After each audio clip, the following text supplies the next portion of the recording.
Hello my dear students, a very warm welcome to all of you at Arihant Padhaku. तो कैसे हैं आप सब लोग? I hope all of you are doing absolutely amazing. So students, I am your chemistry mentor Preena and today we are going to continue with the third chapter of the class 12th chemistry which is the term 2 syllabus that we are covering. Term 2 के syllabus में हम लोग starting में हमारे 2 chapters को discuss कर चुके हैं। I hope that 2 chapters has been clear to you. तो आज हम एक नया कॉन्सेप्ट पढ़ेंगे नए क्वेश्चंस के साथ which is regarding the surface chemistry. सबसे इंपॉर्टेंट चीज इस चैप्टर की ये है कि ये चैप्टर बच्चों एंटायरली थ्योरेटिकल बेस्ड चैप्टर आप लोगों के पास है, तो इसमें कोई लॉजिक नहीं है और you don't need any numerical problems to solve here. तो सिंपली आप लोगों को क्या करना है, इस चैप्टर को समझना है और इसके आंसर्स लिखने हैं, क्योंकि most of the question that will be asked in your exam is completely dependent upon its theoretical part. Okay, तो हम जैसा कि बात करते हैं टर्म 2 में अच्छे मार्क्स स्कोर करने के लिए एक ही रामबाण आप लोगों के पास है, that is our Arihant book. तो अगर आप लोगों ने अरिहंत बुक को अभी तक रेफर नहीं किया है तो I will give you a true suggestion कि आप उस बुक को परचेस कीजिए और टर्म 2 के लिए अगर अच्छे मार्क्स स्कोर करने हैं तो you will have to refer that book. आपको उस बुक को रेफर करना पड़ेगा ही पड़ेगा। Okay, so this is our Arihant book. इसमें सारे टॉपिक्स हमारे एनसीईआरटी के फ्लो के अकॉर्डिंग गिवन है। यू कैन सी कि टर्म 2 में हमारे 12th क्लास में 7 चैप्टर्स आ रहे हैं। इलेक्ट्रोकेमिस्ट्री और केमिकल काइनेटिक्स में डिस्कस कर चुकी हूँ। आज के लेक्चर में हम सरफेस केमिस्ट्री पढ़ने वाले हैं और यू कैन सी कि पूरी मार्किंग स्कीम भी इस बुक में आगे दी हुई है फॉर 12th बोर्ड एग्जाम। तो ये वाला जो आपका चैप्टर है ये कितने मार्क्स कैरी कर रहा है? It is carrying the 5 marks.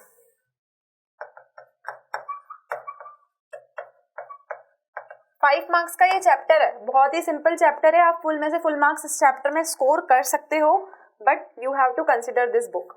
NCERT के फ्लो के अकॉर्डिंग पूरा टॉपिक वाइज इसमें सारे टॉपिक्स को समझाया गया है। अपार्ट फ्रॉम दैट जो हमारा रिड्यूस्ड सिलेबस है ये बुक उसके अकॉर्डिंग ही है। तो आप लोगों को क्या करना है, आपको इस बुक में से सबसे पहले इस चैप्टर के टॉपिक को पढ़ना है, then you have to solve the questions. Okay, अभी आज के लेक्चर में हम कुछ क्वेश्चन सॉल्व करेंगे, but if you have more to practice you have to refer that book. Apart from that, the 3 papers with the full explanation is provided at the end of this book. इस book में end में आपको 3 sample papers provided हैं for your more practice. तो एक बार आप लोग सिलेबस पूरा कर लीजिए, then go through these papers for quick revision. Okay, आप लोग वहाँ से रिवाइज भी कर सकते हैं और आप प्रैक्टिस भी कर सकते हैं। इसमें जो हमारे क्वेश्चंस एग्जाम में पहले अपीयर हो चुके हैं वो भी कुछ क्वेश्चंस हमें गिवन है। Apart from that you are provided with the NCERT exemplars also. Okay, तो एनसीईआरटी को कंसिडर करके ही इस बुक में सारे टॉपिक्स आपको गिवन है। So just refer that book. Okay, तो हम स्टार्ट करते हैं with the surface chemistry. Okay, as a name indicates ये बात करेगा उस पूरी केमिस्ट्री की जो सरफेस पे हो रही है। ओके, अब हम लोगों ने हमारी छोटी क्लासेस में एक टर्म सुनी थी, एब्जॉर्प्शन। आप लोगों को पता है कि एब्जॉर्प्शन क्या होता है? एब्जॉर्प्शन एक सिंपल फेनोमेना होता है जिसमें भी कोई भी चीज सरफेस पे होती है तो वो मतलब क्या होता है, वो सरफेस पे एब्जॉर्ब हो जाती है। ओके, लेकिन इस प्रोसेस में क्या होता है कि जो भी पूरा एब्जॉर्प्शन होता है ना वो बल्क तक जाता है। बल्क मतलब पूरे यूनिफॉर्म रहता है सिस्टम के थ्रू आउट। मैं सबसे बेस्ट एग्जांपल आप लोगों को देती हूँ कि एक चीज आप सपोज करो कि आप है ना कॉटन को पानी में डिप कर रहे हो, तो आपने कॉटन को जैसे ही पानी में डिप किया वो पानी को एब्जॉर्ब कर लेती है, पानी को एब्जॉर्ब करती है और वो कॉटन पूरी की पूरी वेट हो जाती है। तो ये क्या है, ये एक बल्क फेनोमेना है। कैसा फेनोमेना है? बल्क फेनोमेना है। बल्क फेनोमेना हम उसको कहते हैं जो पूरे लिक्विड के एंटायर यू कैन से कि which is happening in the entire of the liquid. लेकिन ये जो चैप्टर है ना ये बेसिकली 2 चीजों से डील करेगा। The first one is absorption and second one is the colloidal solution. इस सरफेस केमिस्ट्री में हमें 2 ही टॉपिक्स पढ़ने हैं। एक का नाम है एब्जॉर्प्शन और एक है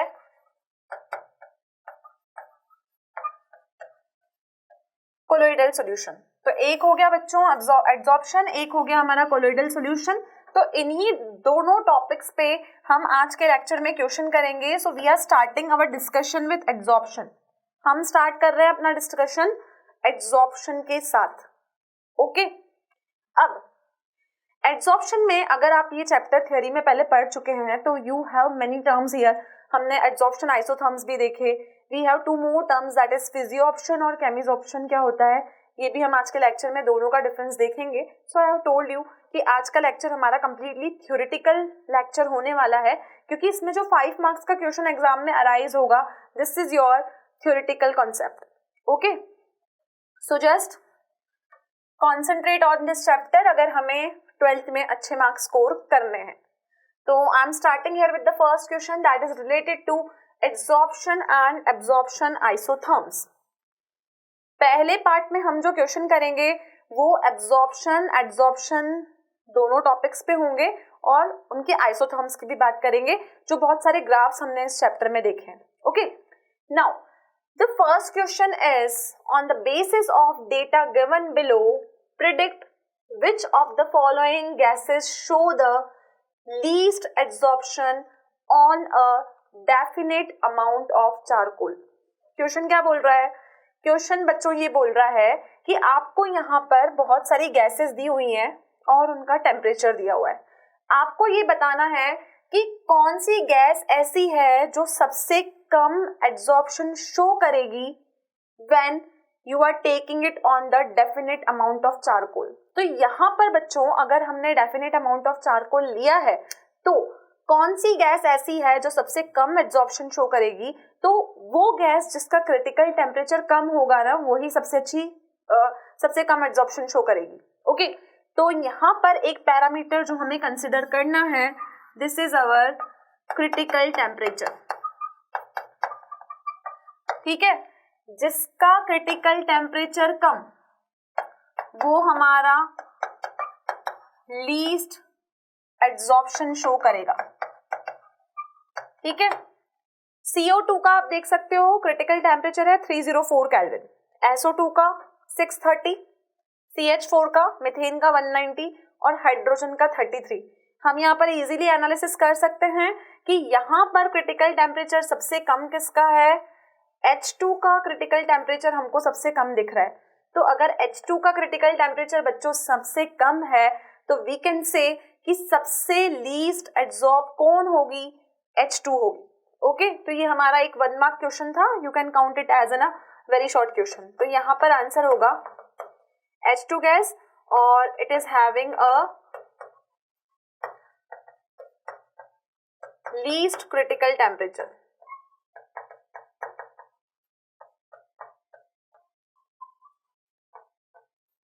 इसका क्रिटिकल टेम्परेचर सबसे कम है, so it is having a least critical temperature, so we can say that ये हमारी सबसे लीस्ट एब्जॉर्प्शन वाली गैस होगी।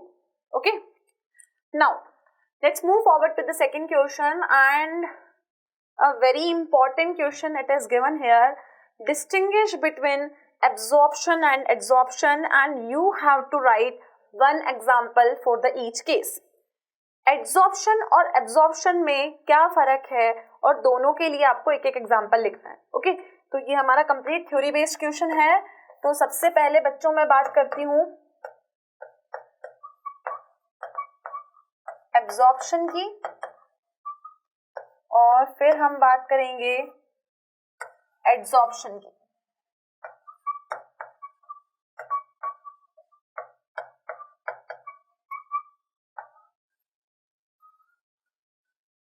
ओके, एब्जॉर्प्शन जैसे मैंने चैप्टर की स्टार्टिंग में आपको बताया कि एक बल्क फेनोमेना होता है, so it is a bulk phenomena. लेकिन जो एब्जॉर्प्शन होता है वो पूरा बल्क फेनोमेना नहीं होता। It is not going to take place in the entire liquid, only it is going to take place on the surface of a liquid. तो ये हो गया हमारा surface phenomena. So what I can say here,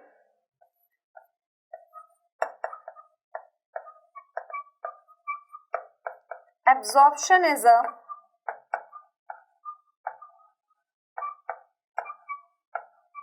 bulk phenomena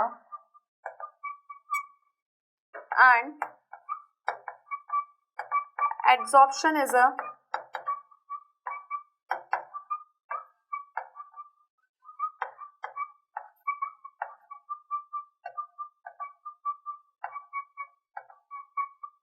surface phenomena. Okay, absorption का अगर मैं second point consider करूं तो यहाँ पर जो भी एब्जॉर्प्शन होता है, यहाँ पर इसका जो कॉन्सेंट्रेशन रहता है, it is through out the solution is uniform. इसका सोल्यूशन एकदम यूनिफॉर्म रहता है. यहाँ पर हम जब एब्जॉर्प्शन की बात करेंगे तो हम ये कह रहे हैं कि ये सिर्फ सरफेस फेनोमेना है, तो यहाँ पर यूनिफॉर्म थ्रू आउट रहने का कोई मतलब नहीं है. सो यहाँ पर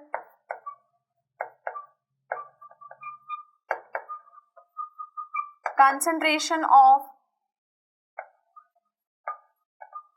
absorbent is uniform throughout.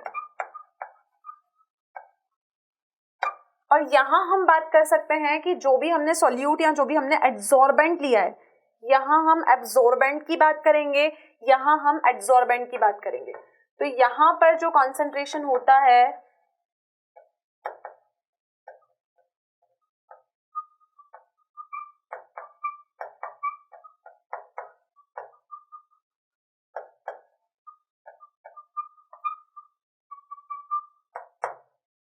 Clear, वो सेम नहीं रहता.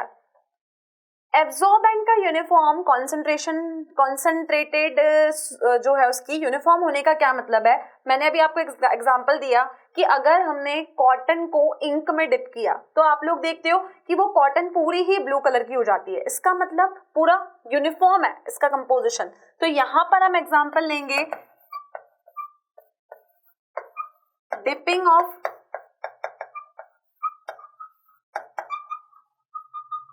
Cotton in blue ink entire cotton हमारी ब्लू हो जाएगी.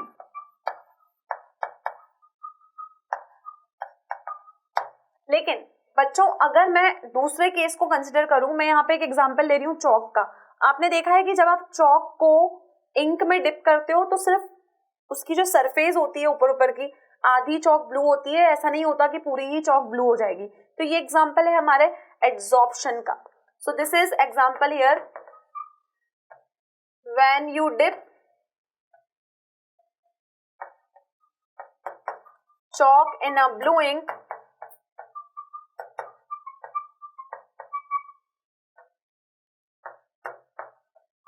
its surface will become blue.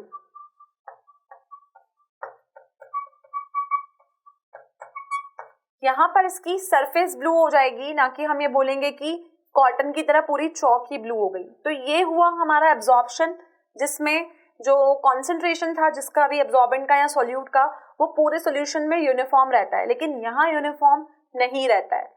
अब हमसे बोला था कि हमें एब्जॉर्प्शन और एड्सॉर्प्शन के लिए एक एक एग्जाम्पल भी यहाँ लिखना है. So we have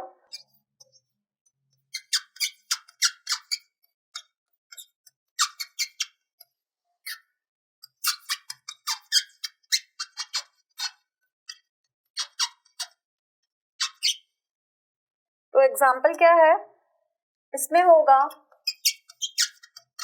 water vapours are absorbed bye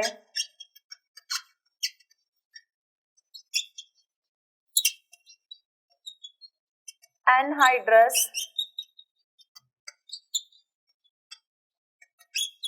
calcium chloride, and the next thing is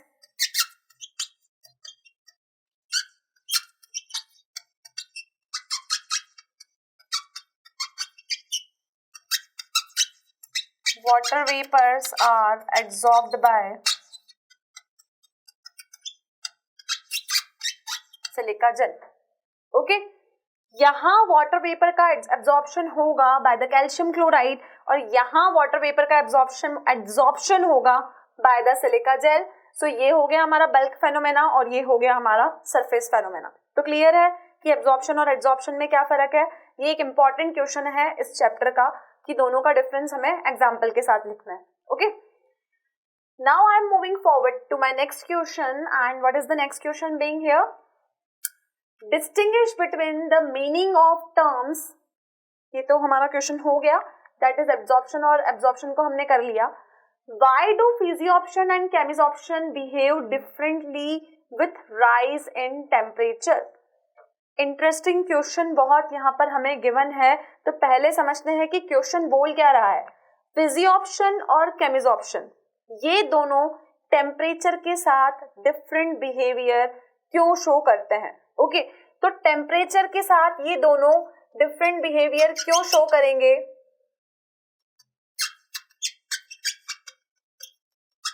First we have physioption and second we have is chemisorption. Okay, अब बच्चों फिजिसॉप्शन क्या होता है. सबसे पहले जब भी फिजियोप्शन होता है तो वहां पर जो पार्टिकल्स होते हैं उनके बीच में वैंडरवॉल फोर्स ऑफ अट्रैक्शन होता है. कैसा फोर्स ऑफ अट्रैक्शन होता है? वैंडरवॉल्स फोर्स ऑफ अट्रैक्शन. लेकिन जब भी केमिसॉप्शन होगा तो वहां पर जो पार्टिकल्स एक दूसरे के साथ बॉन्डेड होंगे, क्योंकि नाम में लिखा है केमिसॉप्शन, तो ऑब्वियस सी बात है कि उनके बीच में केमिकल बॉन्ड्स होंगे. तो यहां पर पार्टिकल्स कैसे बॉन्डेड होंगे? पार्टिकल्स आर बॉन्डेड बाय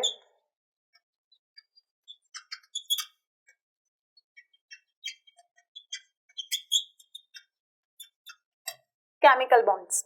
इनके बीच में वैंडरवॉल्स फोर्स होता है, इसके बीच में केमिकल बॉन्ड होता है. अब एक बात बताइए, आपको पता है कि वैंडरवॉल्स फोर्स ऑफ अट्रैक्शन सबसे वीकेस्ट फोर्स ऑफ अट्रैक्शन होता है. हम ये जानते हैं वैंडरवॉल्स force of attraction is a weakest force of attraction. ये फोर्स वीकेस्ट है. लेकिन जो केमिसॉप्शन होता है हमारा, केमिसॉप्शन में केमिकल बॉन्ड्स है, तो हमें पता है कि इसके बीच में एक ऐसा फोर्स है, यहां स्ट्रॉन्ग फोर्स ऑफ अट्रैक्शन है. क्लियर? केमिकल बॉन्ड है तो वहां स्ट्रॉन्ग फोर्स होगा, वैंडरवॉल फोर्स है तो वो हमारा वीक फोर्स होता है, ये हमें पता है. अब हमसे ये पूछा है कि टेम्परेचर पे ये दोनों बिहेव डिफरेंटली क्यों करते हैं. तो बच्चों अगर आप इस केस में टेम्परेचर बढ़ाओगे तो एब्जॉर्प्शन नहीं बढ़ेगा, बट इस केस में अगर आप टेम्परेचर बढ़ाओगे तो एब्जॉर्प्शन जो होगा पहले इंक्रीज होगा फिर डिक्रीज हो जाएगा, क्योंकि इनके बीच में केमिकल बॉन्ड है. तो मैं फिजियोप्शन की बात करूं तो अगर यहाँ पर आप टेम्परेचर बढ़ाते हो तो आपका एब्जॉर्प्शन कम हो जाता है, और यहाँ आप टेम्परेचर बढ़ाते हो तो एब्जॉर्प्शन जो है वो पहले आपका इंक्रीज करेगा in the first half, then वो डिक्रीज करेगा. तो फर्स्ट हाफ में तो पहले टेम्परेचर इंक्रीज करता है और देन सेकेंड हाफ में टेम्परेचर डिक्रीज करता है, and this thing you will get from your absorption isotherms. Okay, so this is the reason that why they are behaving differently, क्योंकि फिजियोप्शन में हमारा वैंडरवॉल फोर्स है और केमिसॉप्शन तब हो रहा है क्योंकि पार्टिकल्स के बीच में वहां पर स्ट्रॉन्ग केमिकल बॉन्ड्स हैं. क्लियर? तो ये था question depending upon the physisorption और chemisorption. Now the question is why physisorption forms multi-molecular layers where chemisoption forms unimolecular layer. तो again we have a question that is based upon the physioption and chemisoption. ये दोनों adsorption के types हैं. तो फिजिसॉप्शन जो होता है वो अपने ऊपर मल्टीपल लेयर्स बनाता जाता है, लेकिन केमिसॉप्शन के केस में क्या होता है कि ये यूनिमोलिकुलर लेयर होती है, एक ही लेयर अपने ऊपर बनाता जाता है. तो यहाँ पर दोबारा से हम बात करें, we have फिजिसॉप्शन and we have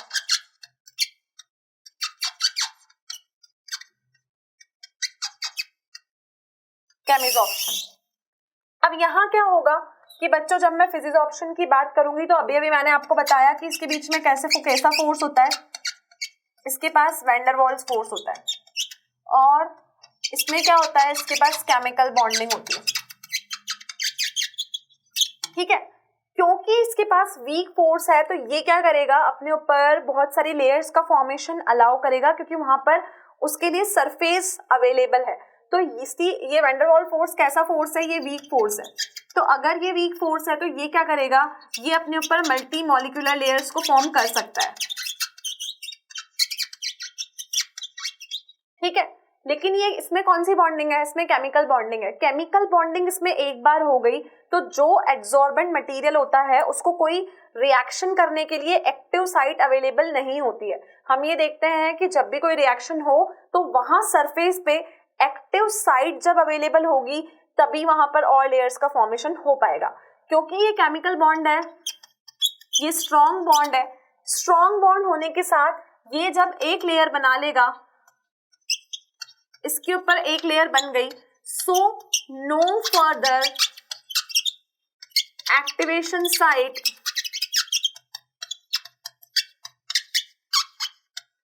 is available for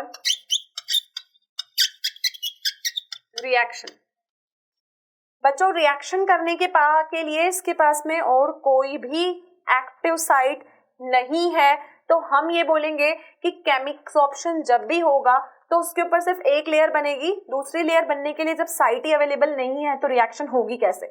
लेकिन इसका जो फोर्स है फिजियोप्शन का वो बहुत वीक वैन डर वाल फोर्स है, तो अगर फोर्स वीक है तो it will give you the extra sides for the formation of different layers. तो यहाँ पर मल्टी लेयर फॉर्मेशन पॉसिबल है बट इस केस में नहीं है। क्लियर? तो ये था हमारा fourth question which is depending upon the types of adsorption. Now the next question is why are substances like platinum and palladium often used for carrying out the electrolysis of aqueous solution? जब भी हम electrolysis करते हैं तो electrolysis की process में हम हमेशा इन दोनों मेटल्स को ही क्यों यूज करते हैं?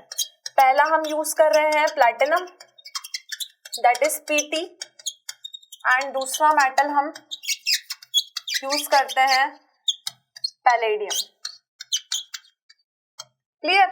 तो बच्चों हम इन दोनों को ही क्यों यूज कर रहे हैं for carrying out the electrolysis? तो आप लोगों को पता होगा कि जो प्लैटिनम और पैलेडियम है वो हमारे रिएक्टिव मेटल नहीं है। So if they are less reactive they do not cause any much changes in the reaction, and the second reason is that they are going to provide you the adsorbent medium for the reaction। तो यहाँ पर जो reason है इसका वो क्या है? The first reason being here is chemical inertness, and the second reason being here is good adsorption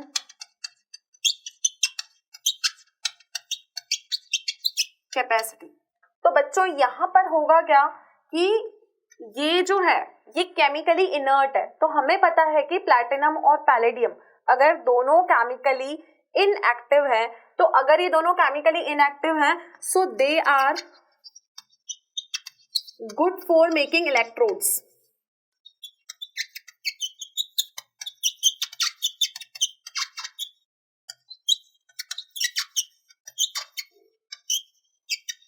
As they are inert, क्योंकि ये दोनों इनर्ट हैं तो आप इनके क्या बनाइए? इलेक्ट्रोड्स बनाइए। सेकेंडली हाइड्रोजन के लिए इनकी एड्सॉर्प्शन कैपेसिटी बहुत अच्छी है, so they are good adsorbent for hydrogen. That's why we are use them in making of electrolysis in the aqueous solution. तो प्लैटिनम और पैलेडियम को यूज करने का मेन रीजन क्या है कि एक तो ये इनर्ट है, दोनों केमिकल इनर्ट है, और दूसरा कि इनकी एड्सॉर्प्शन कैपेसिटी हाइड्रोजन के लिए बहुत अच्छी है। That's why we are using it as a electrodes in the aqueous solution. Clear? Next we have is question number 6 here. Write the difference between physioption and chemisorption with respect to following। हमें यहाँ पर बच्चों 4 चीजें दी हुई हैं, इन चारों के basis पे हमको फिजियोप्शन और केमिसॉर्प्शन के बीच में डिफरेंस लिखना है। तो let's write the difference between the physisorption and chemisorption. तो पहले हम बात कर लेते हैं फिजियोप्शन की।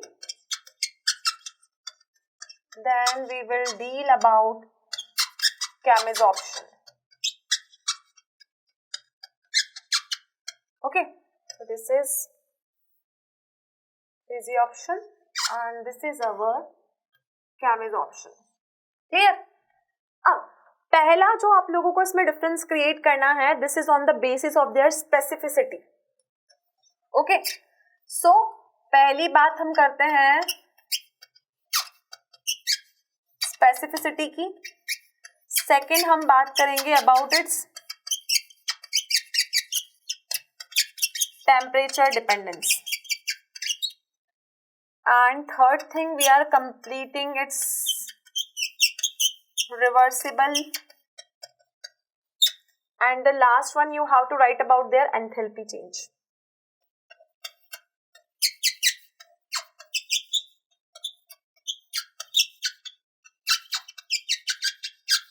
Okay, इन चारों पैरामीटर्स के बेसिस पे बच्चों आपको यहाँ पर इनके बीच में डिफरेंस बताना है, that is difference between the physisorption and केमिजोप्शन.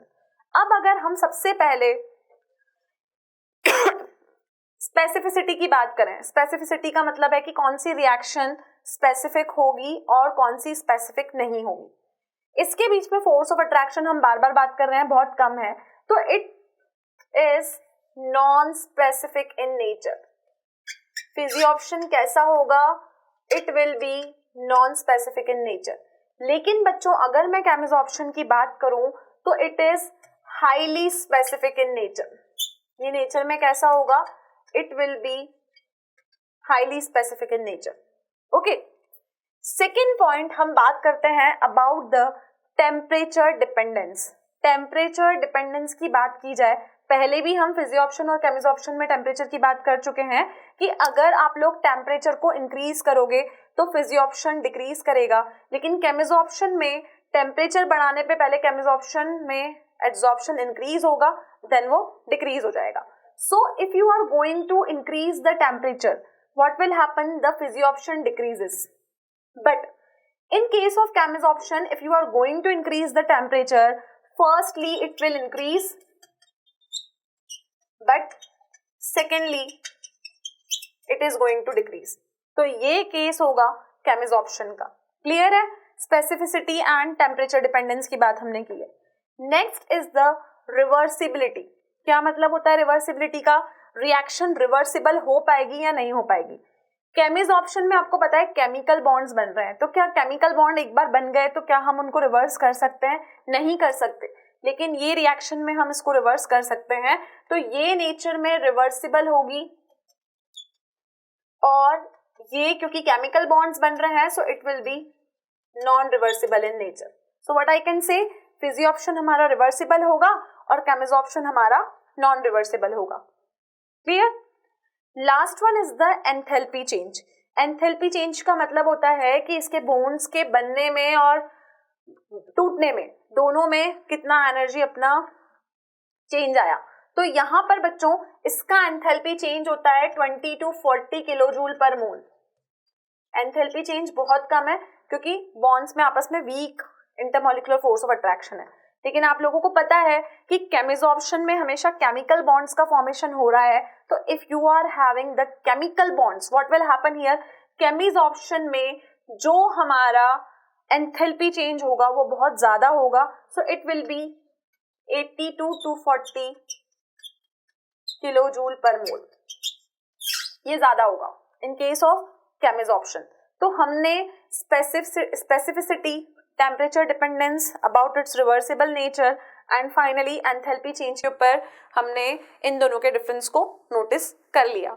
Okay, तो I hope this question has been clear to you. So I am moving forward to the next question, which is our question number 7th.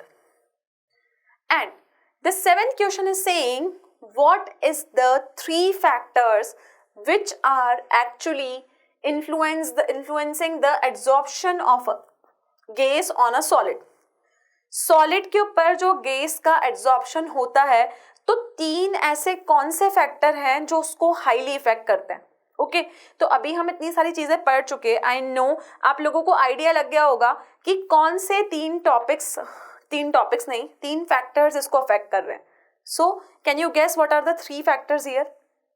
Just think of it, क्योंकि ये theory based chapter है तो हमें इसी वे में पढ़ना है. So don't get bored here. अगर हम इस चैप्टर को भी इंटरेस्ट लेके पढ़ेंगे सो it will become more interesting. Okay, so let me tell you what are the 3 factors which is going to influence the adsorption of a gas on solid, and these are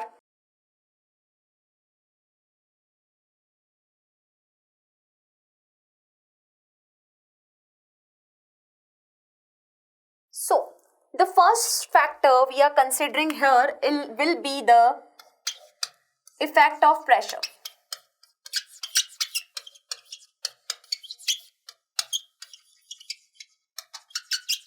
तो बच्चों पहला topic है कि pressure को अगर आप लोगों ने इंक्रीज किया तो इस केस में क्या होगा. तो अगर आप लोगों ने प्रेशर को इंक्रीज या डिक्रीज किया तो हमें पता है कि हम एब्जॉर्प्शन की बात कर रहे हैं सॉलिड्स की ऑन गैसेस. तो प्रेशर को इंट्रोड्यूस करवाना यहाँ पर बहुत इंपॉर्टेंट है. तो अगर आपने प्रेशर को इंक्रीज या डिक्रीज किया तो वहाँ पर एड्सॉर्प्शन हमारा इंक्रीज और डिक्रीज करेगा simultaneously, because it is completely dependent upon the pressure. तो हम कह सकते हैं कि अगर गैसेस के प्रेशर को आपने इंक्रीज किया तो वहाँ पर हमारा एड्सॉर्प्शन भी इंक्रीज होता जाएगा. Second factor is your temperature. ठीक है, टेम्परेचर के केस में क्या होता है बच्चों? टेम्परेचर के केस में हमारे पास में 2 टाइप के एब्जॉर्प्शन हम बार बार बात कर रहे हैं, दैट इज फिजियोप्शन एंड केमिजॉर्प्शन. यहां पर ये एब्जॉर्प्शन जो होता है ना, ये आपका इंक्रीज तब करता है फिजियोप्शन जब आप टेम्परेचर को डिक्रीज करोगे. लेकिन केमिजॉर्प्शन के केस में मैं बार बार बता रही हूँ कि अगर आपने टेम्परेचर को बढ़ाया तो केमिजॉर्प्शन पहले इंक्रीज करेगा और बाद में डिक्रीज करेगा. अगर हमको इसको समझना है so this is in accordance with the Le Chatelier's principle. हम पहले 11th क्लास में आप लोगों ने पढ़ा होगा, that is Le Chatelier's principle. Le Chatelier's principle ये कहता है कि अगर आप लोगों ने प्रेशर को कांस्टेंट रखा है और अगर आप टेम्परेचर को इंक्रीज और डिक्रीज कर रहे हो तो एक चीज को अगर आप इंक्रीज करते हो तो दूसरी डिक्रीज होती है और एक को अगर इंक्रीज करते हो तो दूसरी डिक्रीज होती है. This is in accordance with the Le Chatelier's principle. लेकिन प्रेशर को यहाँ पर कांस्टेंट रखना है. तो अगर मैं फिजियोप्शन और केमिजॉर्प्शन के लिए हमारा एड्सॉर्प्शन आइसोथर्म कंसिडर करूं तो you can see here in accordance with the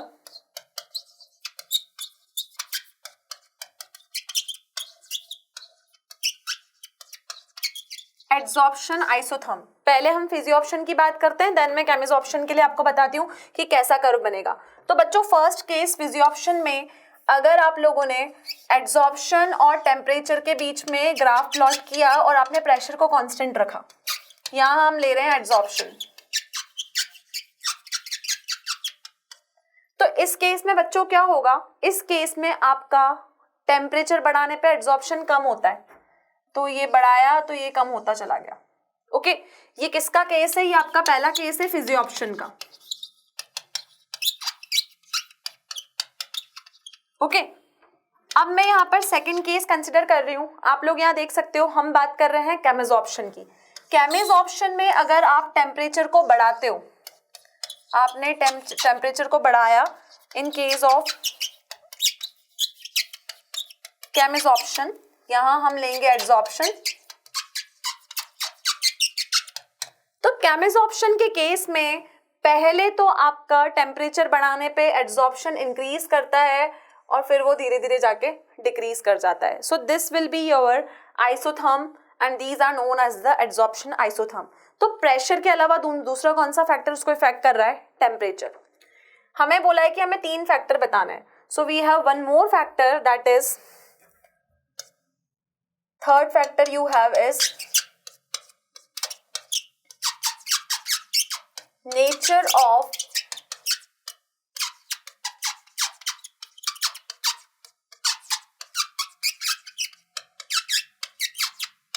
adsorbent material. यहां बच्चों ये बात हो रही है कि आपने एड्सॉर्बेंट मटेरियल कौन सा लिया है, उसका नेचर यहां पर स्पेसिफाई करेगा कि आपने यहाँ पर जो भी यू कैन से कि जो भी आपने रिएक्शन करवाई है, either it will be the physisorption और केमिजोप्शन, वो मटेरियल के नेचर पे भी डिपेंड करेगा. So it is going to depend upon the nature of absorbent material. Clear है? Okay. Now let's move forward कि नेक्स्ट क्वेश्चन हमें क्या बोल रहा है. This is our question number 8. You have been asked in the question, what do you mean by activation of absorbent and how it is achieved? Absorbent का activation करने का क्या मतलब है और इस एब्जॉर्प्शन के एक्टिवेशन को आप लोग कैसे अचीव करोगे? ओके, सो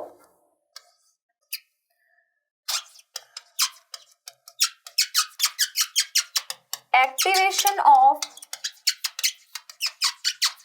एब्जॉर्बेंट का ये मतलब होता है यहाँ पर कि आपने एब्जॉर्प्शन की टेंडेंसी को इंक्रीज कर दिया. Okay, so increasing the tendency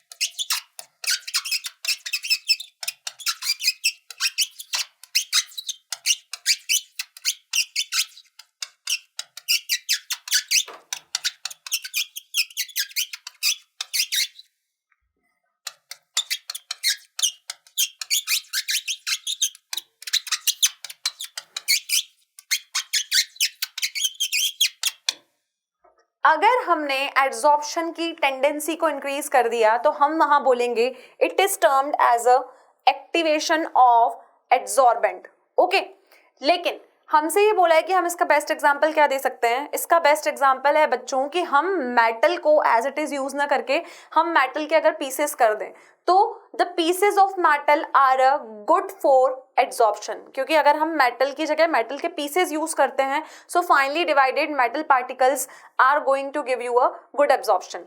Apart from that, heating it in the presence of charcoal at a temperature of about 60 to 1200 degree Celsius will be the good absorbent. तो good absorbent का मतलब है कि आपने उसको absorption करने के लिए और चीजें प्रोवाइड कर ली. तो इसका पहला एग्जांपल है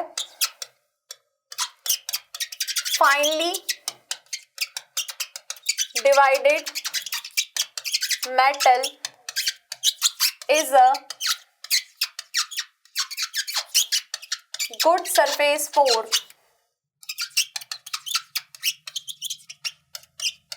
एब्जॉर्प्शन. पूरा का पूरा मेटल यूज ना करके अगर हम उसके पीसेस यूज करें तो मेटल के पीसेस जो होते हैं वो अच्छे एब्जॉर्बेंट होते हैं. Secondly, heating with charcoal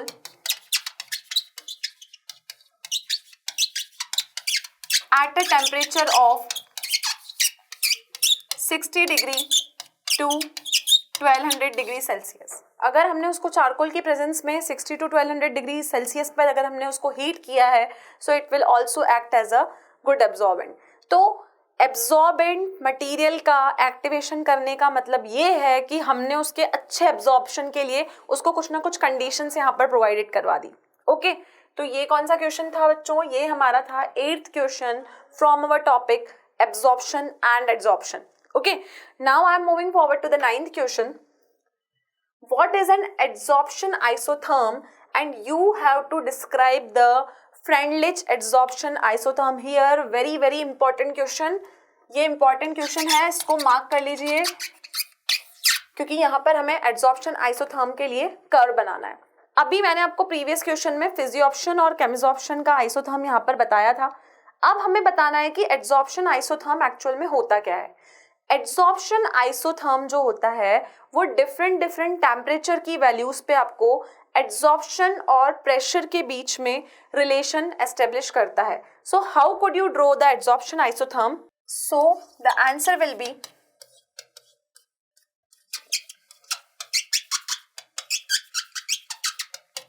the variation of amount of gas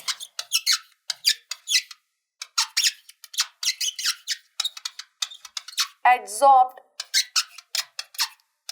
at different pressure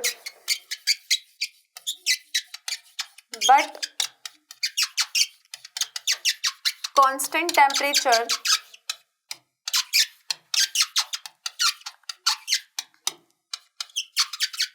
is indicated by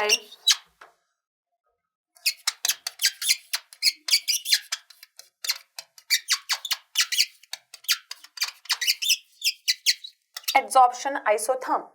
adsorption isotherm क्या करता है, ये आपको कितनी गैस एड्सॉर्बेंट ने एब्जॉर्ब की डिफरेंट प्रेशर की कंडीशंस पे, तो ये प्रेशर और अमाउंट ऑफ गैस का आपको रिलेशन बताता है। तो एड्सॉर्प्शन आइसोथर्म अपन बनाएंगे कैसे, ये बहुत इंपॉर्टेंट है। तो बच्चों सबसे पहले आप लोगों को क्या करना पड़ेगा, यहाँ लेना पड़ेगा x/m। ये x/m जो है ना, ये अमाउंट ऑफ गैस है फॉर गिवन मास की, वो कितनी एब्जॉर्ब करेगा। और यहाँ हम लेते हैं प्रेशर। यहाँ क्या बनाने वाले हैं हम, we are drawing here the adsorption isotherms.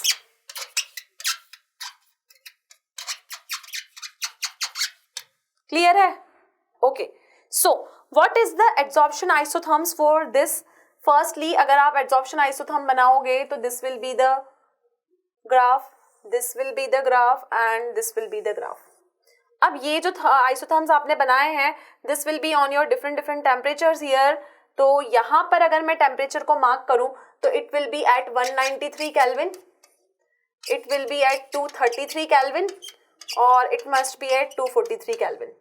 तो ये आपका कहलाएगा एड्सॉर्प्शन आइसोथर्म। जो प्रेशर को अगर आप इंक्रीज करते जा रहे हो तो x/m की वैल्यू यू कैन सी के डिफरेंट टेम्परेचर्स पर टेम्परेचर को आपको कांस्टेंट रखना है, तो वो कैसे वेरी कर रही है। So this is the adsorption isotherm. इस क्वेश्चन में आपसे एक और पार्ट पूछा था, describe the Freundlich adsorption isotherm. Okay, हमें बनाना है फ्रेंडलिच का adsorption isotherm. So what is Freundlich adsorption isotherm.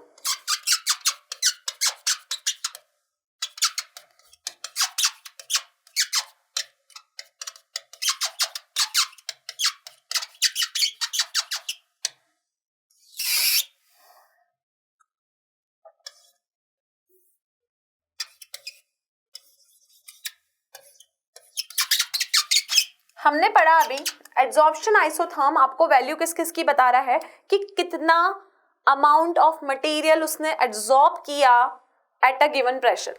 तो it means it will be given by x/m kp 1/n। ये फ्रेंडलिच आइसोथर्म के लिए बच्चों आपका रिलेशन होता है। Now what is here, this is the x is the amount of gas as adsorbed for mass m। Mass m के लिए कितनी गैस एब्जॉर्ब हुई वो x बताएगा। ओके, k जो है ना वो आपका कांस्टेंट है, k हमारा कांस्टेंट है। अब अगर मैं यहाँ पर n की वैल्यू को 1 सब्स्टिट्यूट करूँ तो आप देख सकते हो, अगर इस फॉर्मूला में मैं n की वैल्यू को 1 सब्स्टिट्यूट करूँ तो you will get here as x/m equal to kp। ठीक है, यहां से हमें क्या पता चलता है कि x/m जो है ना आपका वो प्रेशर के डायरेक्टली प्रोपोर्शनल है। x/m is directly proportional to p। ठीक है, अब मुझे क्या करना है, मुझे इसके लिए फ्रेंडलिच का एड्सॉर्प्शन आइसोथर्म बनाना है। तो इसको बनाने के लिए बच्चों हम क्या करेंगे, लेट्स सी हियर। हमें यहाँ पर एक इक्वेशन मिली that is given by x/m equal to kp 1/n। हम लोग क्या कर रहे हैं, taking log both sides, taking log both sides. अगर मैं इस इक्वेशन में दोनों साइड लॉग ले लेती हूं तो आपको पता है कि इक्वेशन क्या हो जाएगी, this will be log x/m equal to log k plus 1/n आगे आ जाएगा, it will be log p। ये इक्वेशन ये बन जाएगी। ठीक है, हमने दोनों साइड इसका लॉग ले लिया। आप लोग देख सकते हो यहां पर ये जो 1/n है ये इस ग्राफ का स्लोप है। इस ग्राफ का स्लोप क्या हो गया,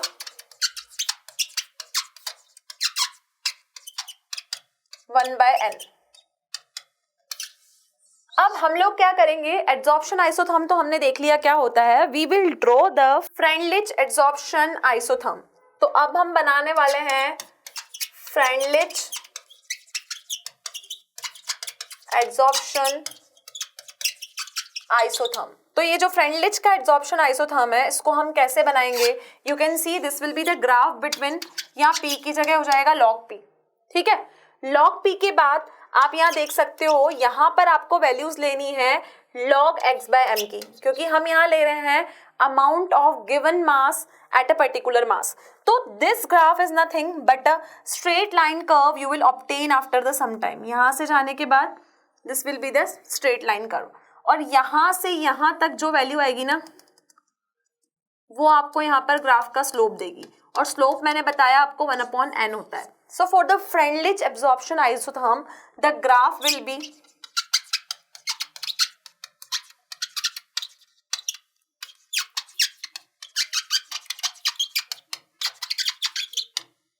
स्ट्रेट लाइन.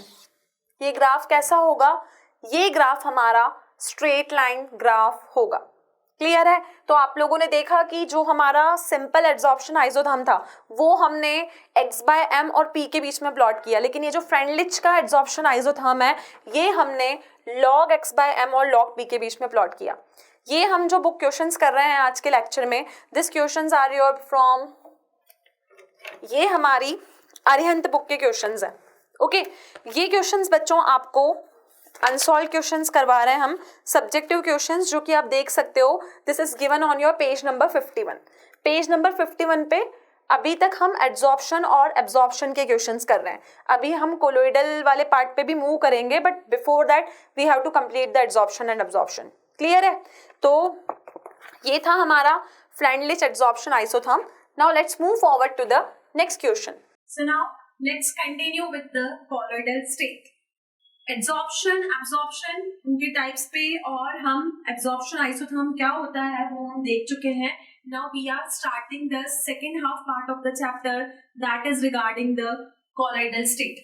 अब colloidal state में बच्चों बेसिकली हमें पढ़ना क्या है? We have to get the idea about the dispersion phase and dispersing medium. Dispersion phase क्या होता है, डिस्पर्शन मीडियम क्या होता है, उसी के बेसिस पे हमारे पास में डिफरेंट टाइप के कोलोइडल सॉल्यूशन होते हैं. Apart from it we have some questions here which is regarding as a cleansing action of a soap. Soap कैसे क्लींजिंग एक्शन परफॉर्म करता है, तो इसका थ्योरेटिकल पार्ट हम पहले डिस्कस कर चुके हैं.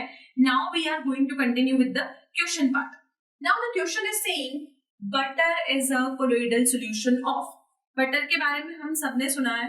बटर जो होता है ना आपके पास में, it is a colloidal solution termed as a gel. Okay, अब बच्चों इसमें होता क्या है, डिस्पर्शन फेज आपका सॉलिड होता है और वो जिस मीडियम में डिसॉल्व होता है वो आपका लिक्विड होता है. So it is a type of solid and liquid colloidal salt. तो यहाँ पर ये हमारा एक 1 मार्क का क्वेश्चन फॉर्म कर रहा है, और लेट्स सी कि क्वेश्चन क्या है. ये एक सॉलिड लिक्विड सॉल्ट, ओके, और इस टाइप के कोलोइडल सॉल्यूशन को हम लोग जेल कहते हैं. तो इस केस में होता क्या है कि जब हम बटर की बात करते हैं तो इसके अंदर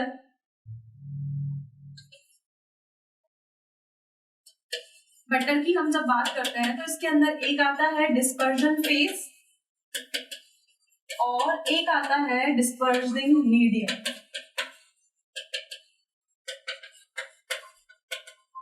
केस में आपका फेज क्या होगा, फेज होगा सॉलिड, और मीडियम क्या होगा, liquid.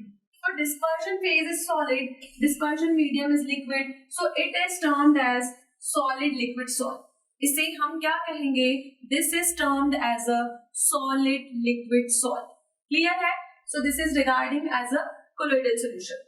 Now let's move forward to the second question of the sequence, and let's see what the second question is saying. What type of colloid is formed when a gas is dispersed in a solid? Okay. Question यहाँ बच्चों second part में आपसे पहला question पूछा है कि gas को solid में डिस्पर्स किया. तो यहाँ पर डिस्पर्शन जो फेज है आपका वो गैस है, और डिस्पर्शन जो मीडियम है वो सॉलिड है. तो जब गैस सॉलिड में आपके डिसॉल्व होगी तो यहाँ आपको बताना है कि किस टाइप की कोलोइड का फॉर्मेशन होगा. तो ये तो हमें पता है कि ये गैस टू सॉलिड कोलोइड है. तो गैस टू सॉलिड जो हमारे कोलोइड होते हैं उनको हम बेसिकली कहते हैं फॉर्म. क्या कहते हैं? फॉर्म. और फोम का आप एक बहुत बेस्ट एग्जांपल जानते हो, shaving cream is a best example for foam. तो यहाँ एग्जाम्पल क्या होगा, example we have is shaving cream. Clear? तो सॉलिड और गैस के डिस्पर्जन फेज अगर अपना गैस है और डिस्पर्जन मीडियम हमारा सॉलिड है, तो यहाँ कैसा कोलॉइड बनेगा, यहाँ पर हमारा फॉर्म बनेगा। और फॉर्म के बनने के साथ साथ हम ये कह सकते हैं कि इसका बेस्ट एग्जांपल है शेविंग क्रीम। क्लियर है? Okay, now we have one more question in this category. Based on the type of dispersed phase, what type of colloid is missing? Dispersed phase के बेसिस पे हमें ये बताना है कि जो मिसल बनता है सोप के केस में वो किस टाइप का कोलॉइड है। ओके, तो बच्चों इसका सेकंड पार्ट का आंसर क्या होगा, मिसल बनने के लिए क्या होता है कि कॉन्सेंट्रेशंस का अलग अलग होना बहुत जरूरी है। फॉर एग्जांपल, कोई सॉल्ट आपके पास लो कॉन्सेंट्रेशन में है, ठीक है, अगर कोई सॉल्ट लो कॉन्सेंट्रेशन में है तो वो इलेक्ट्रोलाइट का काम करेगा। ओके, और अगर कोई सॉल्ट आपके पास में हाई कॉन्सेंट्रेशन में है तो वो किसका काम करेगा, हाई कॉन्सेंट्रेशन में वो मिसल का काम करेगा। ऐसा क्यों होगा, क्योंकि जब कोई सॉल्ट हाई कॉन्सेंट्रेशन में होता है तो वो आपस में कंबाइन होके एक एग्रीगेट बना लेता है। क्या बना लेता है? एग्रीगेट। और ये एग्रीगेट किसका काम करता है, ये एग्रीगेट एक मिसल का काम करता है। ओके, और मिसल हमारा एक कोलॉइड है। So this is how the colloids are form. अगर कोई सॉल्ट लो कॉन्सेंट्रेशन में होगा तो आप ये कह सकते हो कि it is going to work as a electrolyte, लेकिन अगर किसी सॉल्ट का कॉन्सेंट्रेशन ज्यादा हो गया तो it is going to work as a micelle. Clear? तो ये भी एक हमारा सिंपल क्वेश्चन था depending upon the colloid. Now we have third question in this category. Define the following terms by giving an example. हमको यहाँ पर दो टर्म्स गिवन है, ये हमें डिफाइन भी करनी है। अपार्ट फ्रॉम इट यहाँ पर आपको इसकी एक एक एग्जांपल भी देनी है। Okay, so we have the first part that is hydrosol. अब मैं बात करूं कि हाइड्रोसोल क्या होता है। नाम में एक टर्म आ रही है हाइड्रो, हमें पता है हाइड्रो का मतलब होता है वाटर। तो ऐसे कोलेटल सॉल्यूशन जिसमें एक सॉल्वेंट वाटर होगा, कोई चीज वाटर में डिसॉल्व होगी तो हम उसको हाइड्रोसोल यहाँ पर करेंगे। सेकंड है एरोसोल। एरोसोल में एक वर्ड आ रहा है एरो, तो आगे है एयर, तो इसका मतलब ये है कि इसका जो डिस्पर्जिंग मीडियम होगा वो यहाँ पर एयर होगा। तो हाइड्रोसोल का क्या मतलब है, यहाँ पर इसका जो डिस्पर्जन मीडियम है वो वाटर है। ओके, और एरोसोल्स क्या होता है, एरोसोल्स आपके वो होंगे जिसमें डिस्पर्जन जो मीडियम होगा आपका वो एयर होगा। सो हाइड्रोसोल्स में डिस्पर्जन मीडियम बच्चों वाटर, और एरोसोल्स में डिस्पर्जन मीडियम जो होगा वो होगा आपका एयर। अब क्या करना है, हमें यहाँ पर इसका एक एग्जांपल लेना है।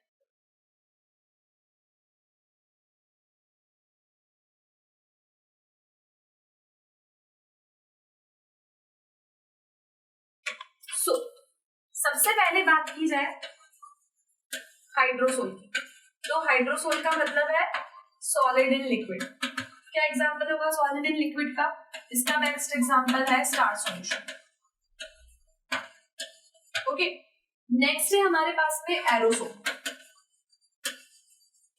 एरोसोल्स क्या होते हैं, एरोसोल्स का मतलब है कि जिसमें कोई सॉलिड लिक्विड में हो, तो उसका सबसे बेस्ट एग्जांपल है फॉग या मिस्ट, या फिर हम एक और बात कर सकते हैं स्मोक। सॉलिड के पार्टिकल्स एयर में डिस्पर्स रहते हैं तो हम कह सकते हैं smoke is a example of aerosol. Is it clear? Clear है हमें कि एरोसोल और हाइड्रोसोल में क्या फर्क होगा। एरोसोल मींस सॉलिड डिस्पर्स होगा एयर में, okay, hydrosol means solid disperse होगा वाटर में। क्लियर? तो ये था एरोसोल्स और हाइड्रोसोल्स के बीच में डिफरेंस। ये हम हमारी अरहंत बुक के अनसॉल्व क्वेश्चंस को कर रहे हैं। If you want to solve more questions like this, you can just refer the page number. Let me tell you, this is page number 51. हम यहाँ पर पेज नंबर 51 के अनसॉल्व क्वेश्चंस कर रहे हैं. So if you want to solve more questions for the practice, you are provided being here with the long questions too. आप उनकी practice कीजिए, क्योंकि ये चैप्टर कम मार्क्स का नहीं है. इनफैक्ट ये हमारा 5 मार्क्स का चैप्टर है और हमें पता है कि इसमें से कोई न्यूमेरिकल तो आना नहीं है. So the question will be either from the absorption part और कोलोइडल पार्ट. यहाँ हो सकता है एक ही क्वेश्चन पूछा जाए दोनों पार्ट्स में से. ओके, दोनों पार्ट्स को मर्ज करके. तो 5 मार्क्स का चैप्टर है ये, इसको हमको स्किप नहीं करना है. क्लियर है? Okay. Next is our question number 4. Fourth question भी हमारा इजी क्वेश्चन है. You have to identify the dispersed phase and dispersion medium in the following colloidal systems. हमें यहाँ पर 2 कोलोइड्स के एग्जांपल गिवन है और हमें यहाँ पर डिस्पर्जन फेज और डिस्पर्जन मीडियम के बारे में पता करना है. So what will be it? सबसे पहले मैं बात करूं स्मोक की, सेकंड में बात करूं मिल्क की. तो बच्चों, जो आपका स्मोक होता है, स्मोक में एक होता है डिस्पर्स्ड फेज,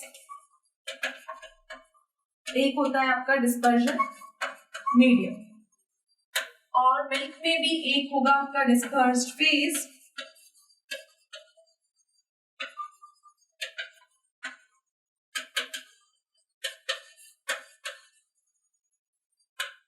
डिस्पर्जन मीडियम. अब बात क्या होती है, स्मोक जो होता है ना, वो होता है आपका सॉलिड इन गैस सॉल्ट, ठीक है. और मिल्क जो होता है ना, वो आपका होता है liquid to liquid salt. Dispersed phase जो होगा स्मोक के केस में, वो होगा आपका सॉलिड. और सॉलिड का एग्जांपल स्मोक में कौन होंगे? Dust particles in the air. और डिस्पर्जन मीडियम क्या होगा? गैस. गैस मींस आपकी एयर. मिल्क की मैं बात करूं तो इसमें डिस्पर्स्ड फेज है मिल्क, जो कि लिक्विड है. डिस्पर्जन मीडियम भी बच्चों इसमें लिक्विड है. और मिल्क में क्या डिसॉल्व होता है? वाटर होता है. So it is liquid in liquid salt. Okay. तो यहाँ पर अभी तक हमने जो भी क्वेश्चंस किए हैं, आप लोगों को पता है कि कोलोइडल सिस्टम में आपसे यहाँ तो डिस्पर्जन फेज पूछा है और डिस्पर्जन मीडियम पूछा है. तो इसके ऊपर एक पूरी टेबल है कोलोइड्स की, जो आपको एज इट इज लर्न करनी है, ताकि आपको पता चल सके कि फॉग कैसा सॉल है, स्मोक कैसा सोल है, या फिर वी कैन से मिल्क कैसा सॉल है हमारा. Okay. So this is the thing that is very very important. Clear है? Okay. Now we are moving forward to our next question, that is, you have been asked write one difference in each of the following cases. हमें यहाँ पर difference बताना है lyophobic और lyophilic में. Okay. Next write the difference between lyophobic and lyophilic sol. तो lyophobic sol के case में क्या होगा? सबसे पहले हम बात करेंगे lyophobic sol and then we have lyophilic sol. तो बच्चों, लायोफोबिक सोल क्या होते हैं? Lyophobic sols are those sols in which particles do not have a affinity towards each other. It means यहाँ जो डिस्पर्स्ड फेस होगा एंड डिस्पर्जन मीडियम होगा,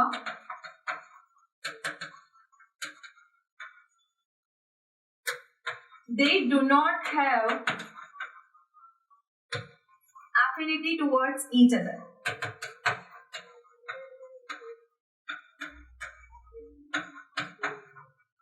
okay. तो अगर इसमें पार्टिकल्स के बीच में कोई एफिनिटी नहीं है, तो यहाँ पर आपको इसको स्टेबल करने के लिए कुछ ना कुछ स्टेबलाइजर डालना पड़ेगा. यहाँ टर्म है लायोफिलिक. लायोफिलिक के केस में क्या होता है? जो डिस्पर्स्ड फेस और डिस्पर्जन मीडियम है, दोनों के पार्टिकल्स के बीच में बहुत ज्यादा एफिनिटी होती है. फॉर एग्जाम्पल, अगर मैं बात करूं जिलेटिन की, गम की, तो ये सारे आपके लायोफिलिक सॉल्ट्स हैं. ओके.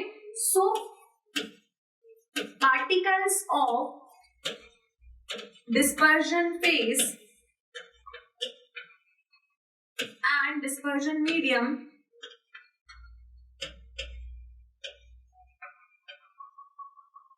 have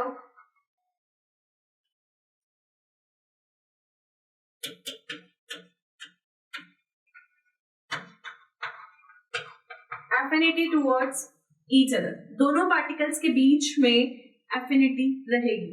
तो यहां पर इसका एग्जाम्पल क्या होगा? The example will be related. Clear है? So this is your difference between lyophobic and lyophilic salts. Now we have next question. What is difference between the solution and colloid? Solution और colloid में क्या difference होता है? So let's write the difference between solution and colloid.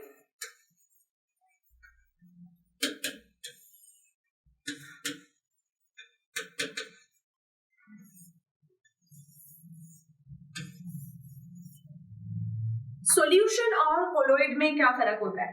Solution में क्या होता है बच्चों, जो सॉल्यूट होता है वो आपका सॉल्वेंट में डिसॉल्व होता है, और यहाँ पर जो पार्टिकल का साइज होता है ना वो 1 नैनोमीटर के अप्रॉक्स होता है या फिर उससे कम ही होता है। लेकिन अगर मैं कोलोइड की बात करूं तो इसमें एक डिस्पर्स्ड फेज होता है, एक डिस्पर्शन मीडियम होता है, और पार्टिकल का साइज 1-2000 नैनोमीटर के रेंज में होता है। तो हम यहाँ कह सकते हैं a little amount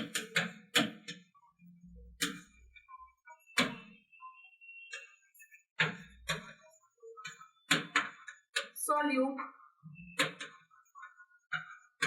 is dissolved in solvent. कुछ सॉल्यूट सॉल्वेंट में घुला होता है और इसमें जो पार्टिकल का साइज है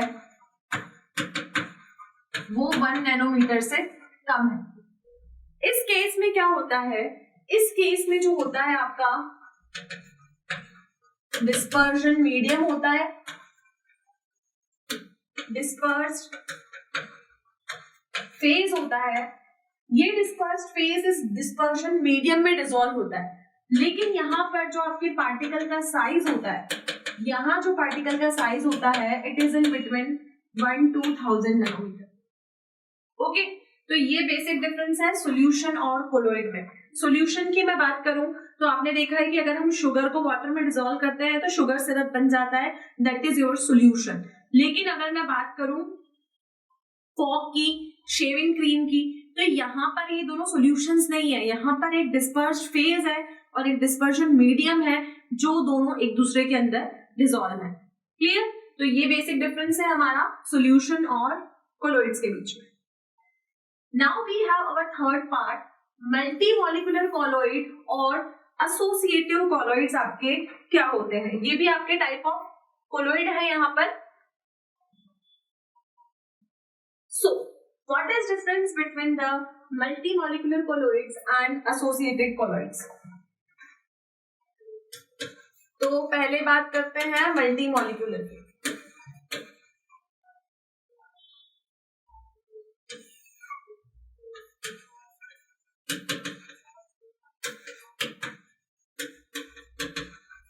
फिर हम बात करेंगे एसोसिएटिव कोलोइड्स की। तो बच्चों मल्टी मॉलिक्यूलर कोलोइड्स क्या होते हैं? मल्टी मॉलिक्यूलर कोलोइड्स आपके वो होते हैं जिसमें पार्टिकल्स बहुत ज्यादा अट्रैक्शन के साथ कंबाइन नहीं होते।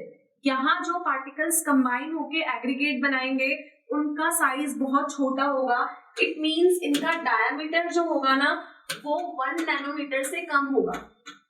ओके, लेकिन जो एसोसिएटिव आपके कोलोइड्स बनते हैं they are formed by the large ions. बड़े बड़े आयंस आपस में कंबाइन होके एसोसिएटिव कोलोइड्स बनाते हैं और इसमें जो एग्रीगेट बनता है वो डायमीटर 1 नैनोमीटर से कम नहीं होता, इनफैक्ट वो साइज में बहुत बड़ा होता है। ओके, तो इनका डायमीटर 1 नैनोमीटर से कम और ये लार्ज आयंस होते हैं, so they are going to form the associated colloids. Clear है? Okay, now we have our next question in this category and the question is question number 6th. So the question is saying how are you going to prepare the colloidal solutions, that is sulfur in water. पहला आपको बनाना है sulphur in water.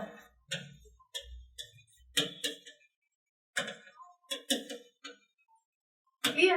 तो अगर आपको sulphur in water को form करना है तो this is basically formed by the oxidation of H2S and SO2. तो इसकी रिएक्शन क्या होगी बच्चों, आपको हाइड्रोजन सल्फाइड को SO2 के साथ ऑक्सीडेशन करवाना होगा।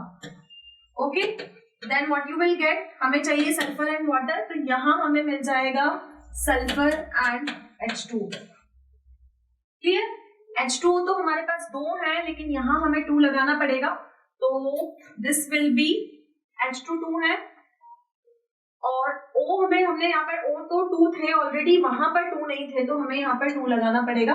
तो यहां से मुझे क्या करना पड़ेगा, इस रिएक्शन को बैलेंस करने के लिए 2 हटाना पड़ेगा, and what I will have to do, hydrogen 4 हो गए तो 2 यहाँ लगाना पड़ेगा। लेकिन अब सल्फर कितने हो गए, सल्फर 3 हो गए, तो यहाँ सल्फर के लिए मेरे को 3 सब्स्टिट्यूट करना पड़ेगा। सो this is sulphur in water, you can prepare by the oxidation of hydrogen sulphide with SO2। Clear. Second है गोल्ड इन वाटर। अब गोल्ड इन वाटर को आप कैसे प्रिपेयर करोगे, second is gold in water. तो बच्चों अगर हमें गोल्ड इन वाटर प्रिपेयर करना है तो इसके लिए हम लगाएंगे ब्रेडिक्स आर्क मेथड। ठीक है, तो इसके लिए क्या करना है, आपको AuCl3 की रिएक्शन करवानी है HCHO के साथ, ठीक है, और साथ में यहाँ पर वाटर भी लेना है। तो यहाँ क्या मिल जाएगा, you will gate Au plus HCOOH, तो ये मिल गया आपको गोल्ड, एंड यहाँ फॉर्म हो जाएगा आपका H2O। तो this is gold in water, you can get by the Bredig's arc process. इस प्रोसेस का नाम है Bredig's arc process. Now we have the last question of this category, जो कि हम कोलोइडल सॉल्यूशन के बारे में पढ़ रहे हैं। We have the question, what is mean by the coagulation of a colloidal solution, and describe briefly any 3 methods by which coagulation of lipophobic salts can be carried out। तो पहले ये बात कर लें कि कोगुलेशन होता क्या है। तो बच्चों कोगुलेशन होता क्या है, कोगुलेशन का ये मतलब है कि जब आपके कोलोइडल पार्टिकल्स सेट हो गए और उन्होंने एक एग्रीगेट बना लिया, इसको हम प्रेसिपिटेशन भी बोलते हैं। प्रेसिपिटेशन के केस में कैसे होता था कि जब भी हम कोई रिएक्शन कराते थे तो जो चीज सॉल्युबल नहीं रहती थी वो नीचे जाके कंटेनर में सेटल हो जाती थी। So these are the colloidal particles which get settled। ठीक है, जो कोलोइडल पार्टिकल्स सेटल हो गए वो आपके कोगुलेट्स कहलाते हैं, और इस पूरी प्रोसेस को कोगुलेशन कहते हैं, और साथ में आप इसको प्रेसिपिटेशन भी कह सकते हो। ओके, क्वेश्चन में क्या पूछा है आपको, लायोफोबिक, हमें पता है कि फोबिक वाले जो होते हैं वो स्टेबल नहीं होते हैं क्योंकि उनमें पार्टिकल्स के बीच में कोई एफिनिटी नहीं होती है। तो आपको यहाँ पर 3 मेथड बताने हैं इन लायोफोबिक सोल्स को स्टेबलाइज करने के लिए। तो यहाँ पर आपके 3 मेथड्स क्या हैं, let me describe you.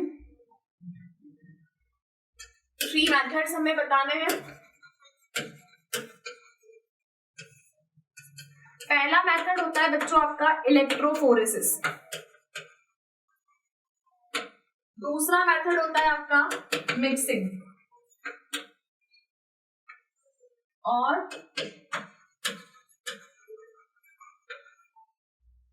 Next जो मेथड है हमारा, this is our prolonged dialysis.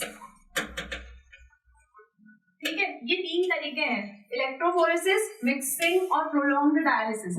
अब इलेक्ट्रोफोरेसिस में क्या होता है कि जब आप कोगुलेशन कराते हो तो इलेक्ट्रोफोरेसिस में आप इलेक्ट्रोड्स यूज करते हो। तो जैसे ही आप इसमें करंट पास करते हो तो जो अपोजिटली चार्ज आयंस हैं वो इलेक्ट्रोड की तरफ मूव कर जाएंगे। सेकेंड है मिक्सिंग, आपने 2 तरीके के पार्टिकल्स को मिक्स कर दिया, तो कुछ उसमें अलग चार्ज के हैं, कुछ अलग चार्ज के हैं, तो दोनों मिक्स होके एक दूसरे के इफेक्ट को न्यूट्रलाइज कर देंगे। और थर्ड मेथड है आपका प्रोलॉन्ग्ड डायलिसिस। प्रोलॉन्ग्ड डायलिसिस के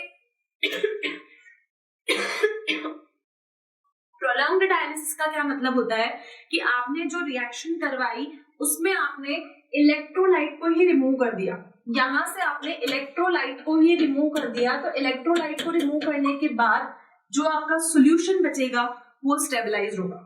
क्लियर है, तो ये लास्ट क्वेश्चन था हमारा कोगुलेशन के ऊपर। तो यहाँ पर हमने बहुत सारे क्वेश्चंस इस चैप्टर के डिस्कस कर लिए, as I have told you earlier कि ये आपका पूरा थ्योरेटिकल पार्ट है। तो यहाँ पर अगर आपको और क्वेश्चन सॉल्व करने हैं, और टॉपिक्स को स्टडी करना है, तो हमारी एनसीईआरटी के फ्लो के अकॉर्डिंग हमारी अरिहंत बुक में सारे क्वेश्चंस यहाँ पर गिवन है। तो अभी आप इस बुक में से लॉन्ग आंसर्स को भी सॉल्व कर सकते हो, यू हैव असर्शन रीजन, और यहाँ पर कुछ केस बेस्ड स्टडी भी है जिसको आप देख सकते हो। So just refer this book if you want to score good marks in CBSE 12th exam. Okay, so this lecture is all over here. We will continue with our next chapter in our next lecture. Thank you so much and have a great day.